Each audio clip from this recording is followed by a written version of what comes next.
ತವರೂರ ದಾರಿಲಿ ಕಲ್ಲಿಲ್ಲ ಮುಳ್ಳಿಲ್ಲ ಎಂಬುದು ಒಂದು ಜನಪದ ಗೀತೆ ಅಥವಾ ಹಾಡಿನ ಸಾಲು.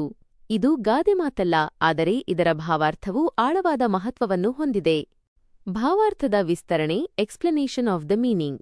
ಈ ಸಾಲು ಮುಖ್ಯವಾಗಿ ವಿವಾಹವಾದ ಹೆಣ್ಣುಮಗಳ ತವರುಮನೆಯ ಮೇಲಿನ ಅಪಾರ ಪ್ರೀತಿ, ಆಳವಾದ ಬಾಂಧವ್ಯ ಮತ್ತು ಮಾನಸಿಕ ನೆಮ್ಮದಿಯನ್ನು ಬಿಂಬಿಸುತ್ತದೆ. 1. ತವರೂರು ಬರ್ತ್ ಪ್ಲೇಸ್, ಪ್ಯಾರೆಂಟಲ್ ಹೋಮ್. ಇದು ಹೆಣ್ಣುಮಗಳಿಗೆ ಅತ್ಯಂತ ಸುರಕ್ಷಿತ, ಪ್ರೀತಿಯ ಮತ್ತು ನೆಮ್ಮದಿಯ ತಾಣ. 2. ದಾರಿಲಿ ಕಲ್ಲಿಲ್ಲ ಮುಳ್ಳಿಲ್ಲ. ದಾರಿಲಿ ಕಲ್ಲಿಲ್ಲ ಮುಳ್ಳಿಲ್ಲ, no stones, no thorns on the path. ಈ ಭಾಗವು ಕೇವಲ ದಾರಿಯ ಭೌತಿಕ ಗುಣಲಕ್ಷಣವನ್ನು ಹೇಳುವುದಿಲ್ಲ, ಬದಲಿಗೆ ಇದು ಈ ಕೆಳಗಿನ ಮಾನಸಿಕ ಮತ್ತು ಸಾಮಾಜಿಕ ಅಂಶಗಳನ್ನು ಸೂಚಿಸುತ್ತದೆ. ಸಂಕಷ್ಟಗಳಿಲ್ಲ. ತವರು ಮನೆಗೆ ಹೋಗುವ ದಾರಿ ಮನಸ್ಸಿಗೆ ಯಾವುದೇ ಕಷ್ಟ, ಕಾರ್ಪಣ್ಯಗಳನ್ನು, ನೋವುಗಳನ್ನು ಅಥವಾ ಅಡೆತಡೆಗಳನ್ನು ನೀಡುವುದಿಲ್ಲ. ಸುರಕ್ಷಿತ ಭಾವನೆ. ಅಲ್ಲಿ ಅವಳಿಗೆ ಯಾವುದೇ ಭಯ, ಹಿಂಜರಿಕೆ ಇರುವುದಿಲ್ಲ.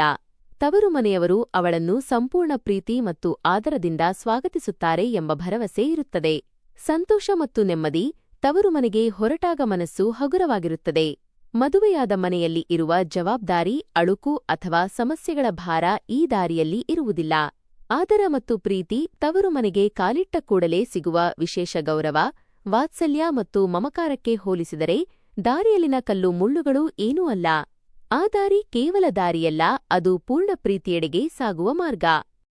ಸಂಕ್ಷಿಪ್ತವಾಗಿ, ತವರೂರ ದಾರಿಲಿ ಕಲ್ಲಿಲ್ಲ ಮುಳ್ಳಿಲ್ಲ ಎಂದರೆ ಮದುವೆಯಾದ ಹೆಣ್ಣುಮಗಳಿಗೆ ತನ್ನ ತವರು ಮನೆಗೆ ಹೋಗುವ ಯೋಚನೆಯೇ ಮನಸ್ಸಿಗೆ ಅತೀವ ಸಂತೋಷ ಮತ್ತು ನೆಮ್ಮದಿಯನ್ನು ನೀಡುತ್ತದೆ. ಅಲ್ಲಿನ ಬಂಧ, ಪ್ರೀತಿ ಎಷ್ಟಿದೆ ಎಂದರೆ ನಿಜವಾಗಿ ದಾರಿ ಕಷ್ಟಕರವಾಗಿದ್ದರೂ ಆಕೆಗೆ ಅದು ಹೂವಿನ ಹಾಸಿಗೆಯಂತೆ ಭಾಸವಾಗುತ್ತದೆ. ಆ ದಾರಿ, ಆ ಪಯಣವು ಕೇವಲ ಆನಂದಮಯವಾಗಿರುತ್ತದೆ. ನೀವು ಕೇಳಿರುವ ಗಾದೆ ಮಾತಿಗೆ ಸಮೀಪವಾಗಿರುವ ಮತ್ತು ಹೆಣ್ಣುಮಕ್ಕಳ ತವರೂರು ಪ್ರೀತಿಯನ್ನು ಬಿಂಬಿಸುವ ಈ ಜನಪದ ಸಾಲಿನ ವಿವರಣೆ ಇದು.